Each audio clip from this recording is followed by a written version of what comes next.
Hey there guys, and welcome back. On this week's show, it is part 19 of our Toys and Joys dump truck and pup trailer build.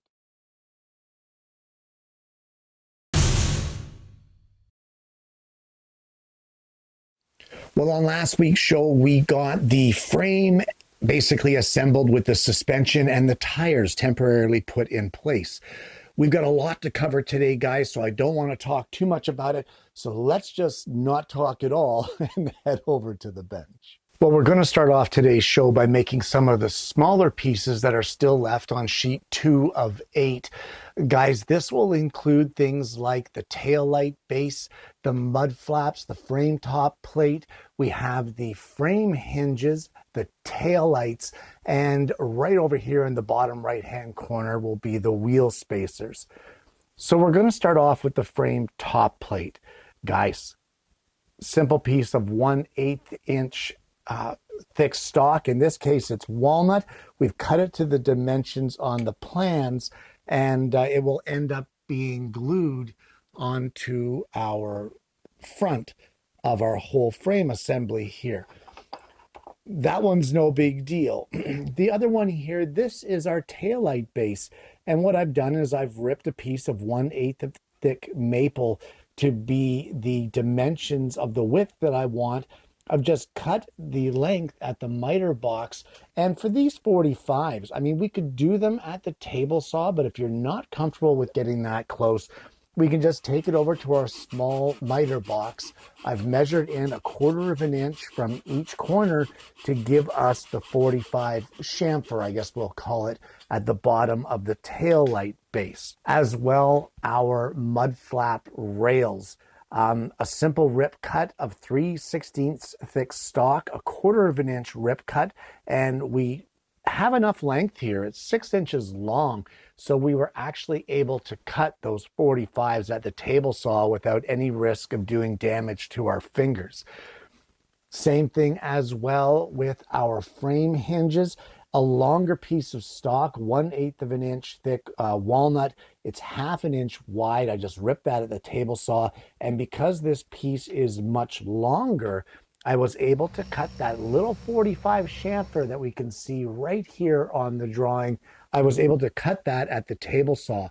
From here, we're going to cut it to length at the miter box, and we can mark and drill for the 3/16 diameter hole and the radius that is required at each of the top corners. Now, guys, there is no measurement here for this 3/16 diameter hole, but I've scaled off the drawing, and it's 7/8 of an inch from the bottom of our piece. Lastly, of course, will be our tail lights, and the same piece of ebony that we used for the tail lights of the dump truck, we're going to use for the tail lights of the trailer, just for some symmetry, and we're just going to use a plug cutter to cut those out. We need 4 of them according to the prints. As far as the wheel spacers go, guys, this is another lathe turning. You can cut these on the scroll saw. They are in between your dualies. So in reality, you never really see them. So how perfect do they have to be? So a scroll saw cut of those circles will be just fine. It shows on the drawing a 3/8 inch diameter circle in the middle. That is determined by the size of the axle pin that you're going to be using. And as you guys know, I modify mine to be 1/4 inch in diameter.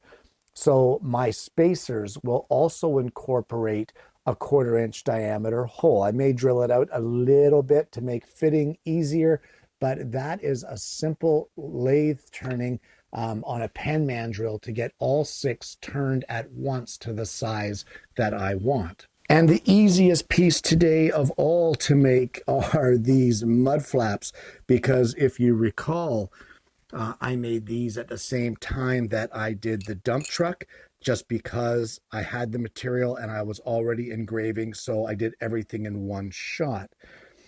Guys, once you get all of these pieces, you should be looking at something like this, and all we need to do is assemble them. So we can start off with simple stuff like putting these spacers in between all 6 sets of our dually wheels. And as well, we're going to glue our mud flaps onto the front edge here with the chamfer on the back side of the mud flaps. Anyway, we're going to glue this onto the mud flap rail, flush with the top and flush with each edge. We can get those glued in place just like this. As well, we can take our tail light base, and just like we did on the dump truck, we're going to evenly space these along here. You could just kind of eyeball it if you want, but we're going to glue them in place and get them on our tail light frame. And then we can also glue in place our frame top plate. Now, guys, this is 1 7/8 of an inch wide. The frame is 2 inches wide, so have it flush with the end and centered on here, which would leave 1/16 of an inch on either edge of our frame. Once we get that done, we can move on to gluing these in place.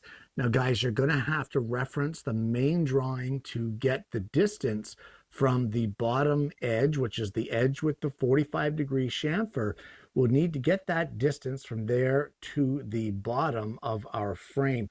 So you can just measure that off and see how it works out for you. And we can glue those in place onto our frame as well. Well, the next piece that we're going to make will be the hitch. And what I've done is on this longer piece of 1/2 inch wide stock, we actually use this a little earlier to cut our mounts up here, our hinge mounts. Well, on the longer side of it, I have put that 45-degree chamfer over at the table saw and then coated the opposite side with blue painter's tape. And then using a little bit of spray adhesive, I have attached the pattern, which is just a photocopy of our original plans. Guys, I'm just going to drill this hole at the drill press, and I'm going to cut roughly around the outside, and we're going to take this over to the belt sander and clean it up to get our final shape. And what we end up with is this. Now, I've just given it a very light sanding on the back, and I've left the pattern attached. I have marked here a hole in the center of our 1/2 inch side, and I have made it 13/16 back from the front edge. And what this is going to represent is this hitch bolt. Now, guys, we can mess around and try to get this thing centered or whatever, but I'm not going to mess around. What I'm going to do is I'm going to drill a shallow hole here, 1/4 inch in diameter, and I'm going to use my plug cutter set to cut a plug out of the exact same material that I cut this hitch from, and we're going to sand it and then glue it in place so that we get a perfect fit. So let me show you what that looks like when you get it done. And you should be looking at something that looks like this. I just think it's a much cleaner way to do it. I think it looks a lot better, just easier to work with in my opinion, guys. So the next piece we're going to move on to will be the tongue pivot. Now, this is a fairly simple piece, but the hard part is not how to cut it. The hard part is how to cut it safely.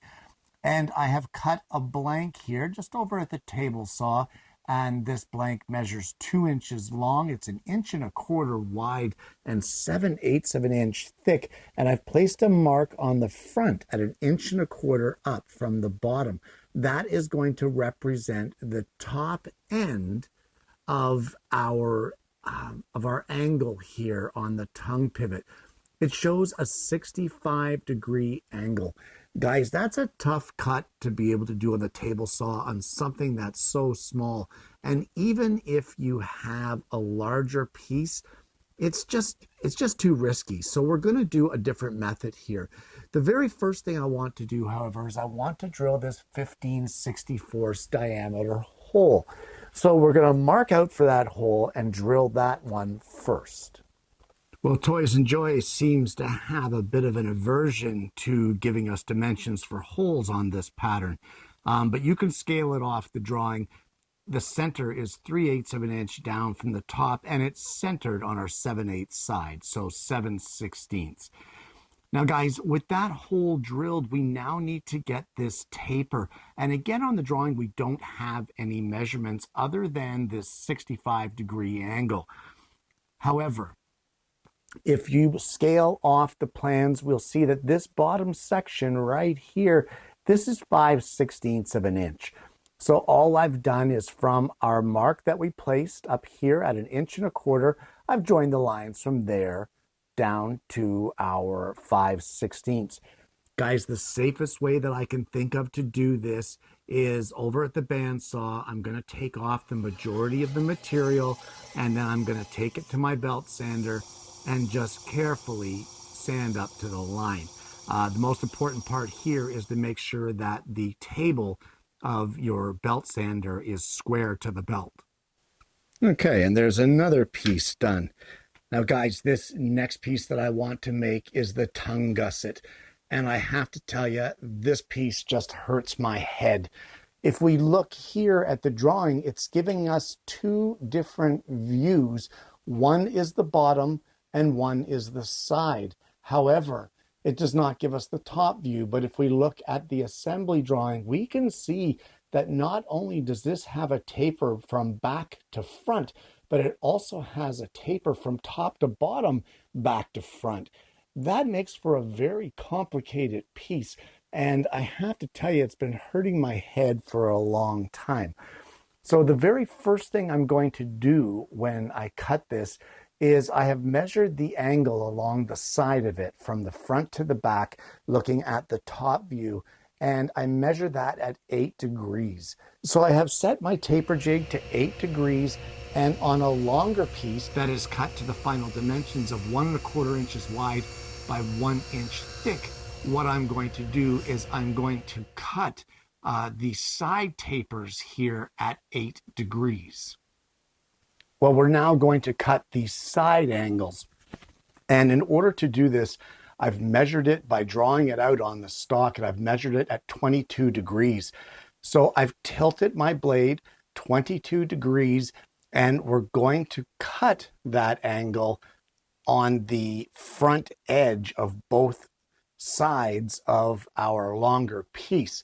For one of them, we're going to have to start with the blade below the table and raise the blade into the cut.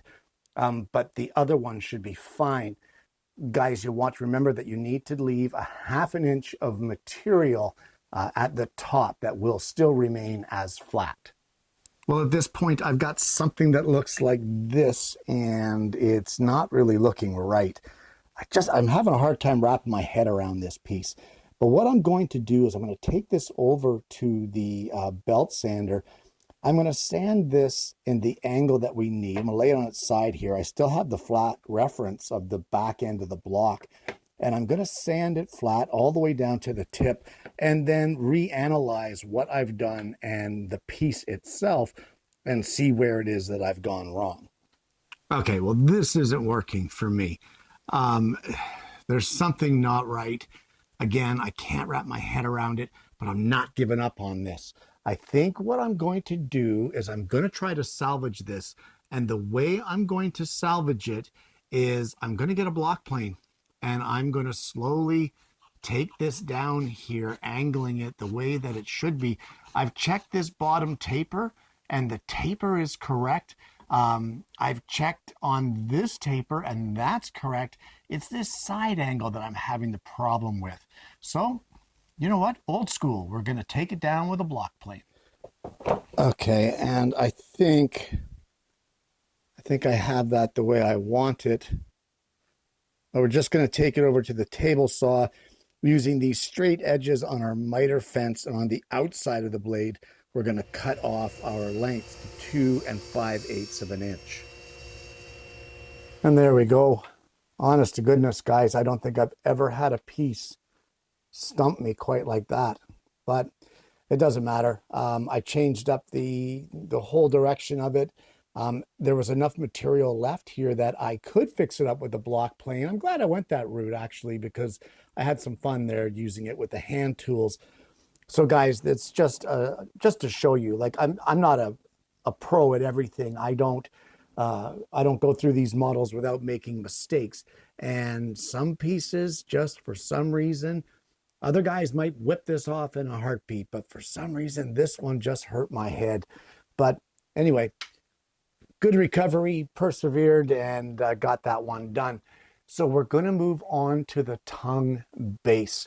Guys, all I'm going to do here for this is I am going to get a piece of walnut 3/8 of an inch thick. I'm going to have it at 6 5/8 long and 1 1/4 inch wide. And essentially, I'm going to drill the hole first. After I get the hole drilled, I'm going to cut this 45-degree chamfer here, and then I'm just going to cut the rest on the scroll saw.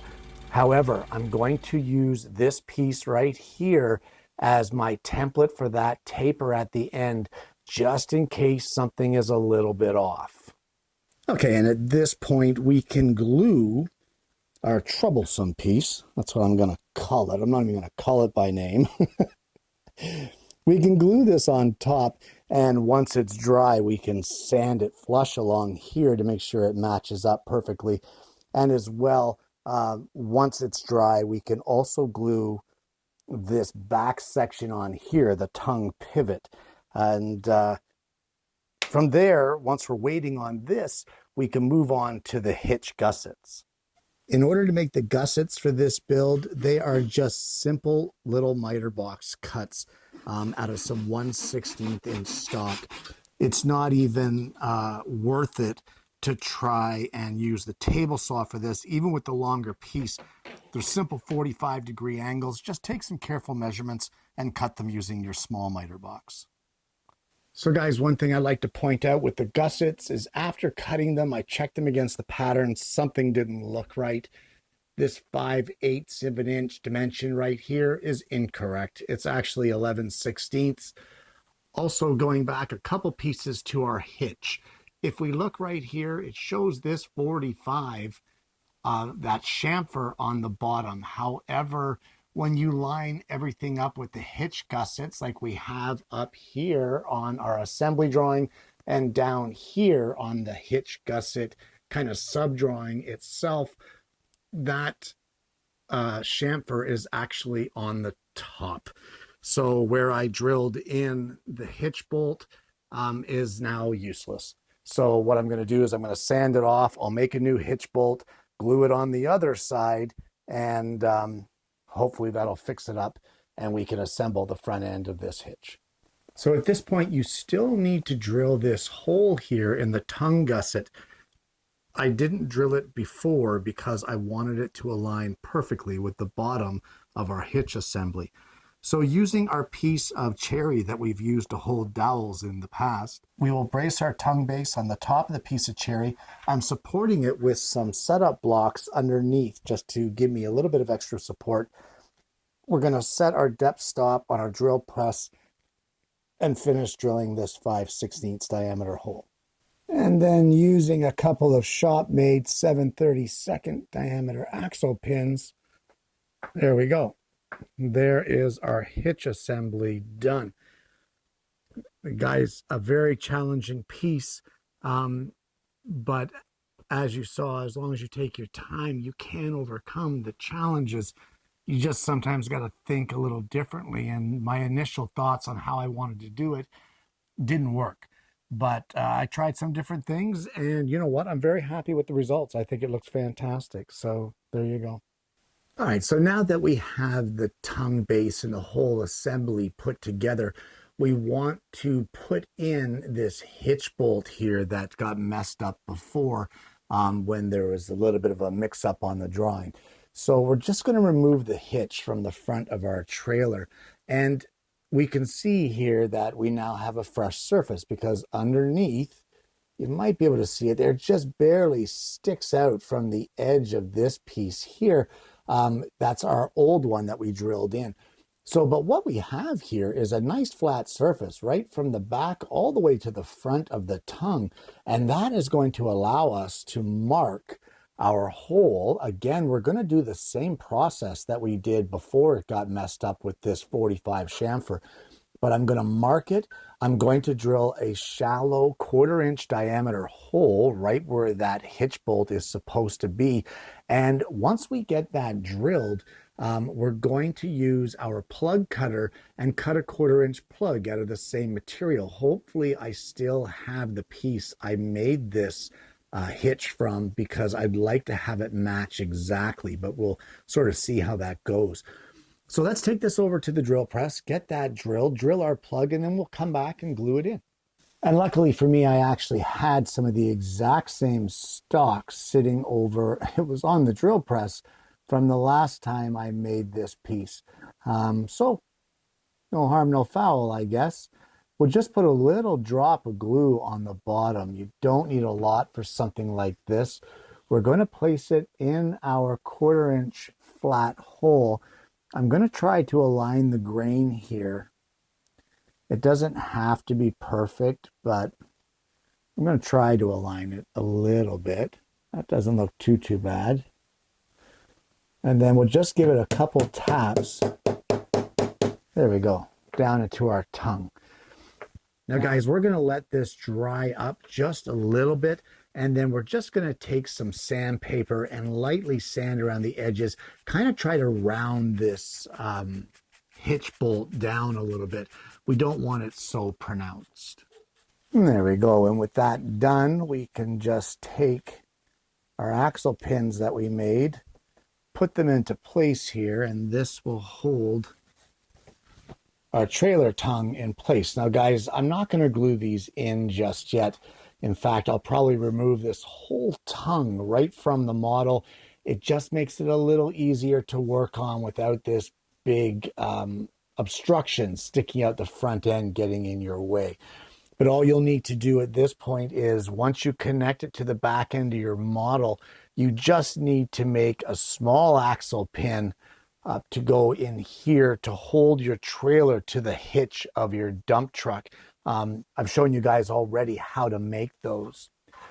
So we're coming along really well with this. So what we're going to do now is I'm actually going to move on to the jack body and the jack foot that we can see here on page 3 of 8. But unfortunately, I think that's going to have to be how we start off next week's show. And unfortunately, guys, we're out of time for this week once again. A lot of challenging pieces on today's show, guys. Simple looking pieces, but yet when you really get into them, you realize there's a little more than just what you see on the print. You know, it's one of those things that you just got to persevere and work through. And maybe some of you out there might have a different method to do these pieces that I made today. But I did them the best that I could. And as I said, with that trailer hitch especially, I really struggled with that one piece. But that's part of the challenge. That's part of the fun. That is part of the enjoyment for me, is trying to figure out how to make the pieces and how to make them successful and how to make them safely. Either way, we're moving on with the build. If you haven't already, please consider liking and subscribing to the channel. We have an amazing audience base, and I'm hoping that you're going to consider becoming a part of that. Guys, I want to thank you so much for tuning in. I hope you've enjoyed today's content. I hope you've learned something. I hope maybe you had a little laugh at my little misfortunes. And more importantly, I hope you're going to join me again next week when I bring you yet another woodworking video.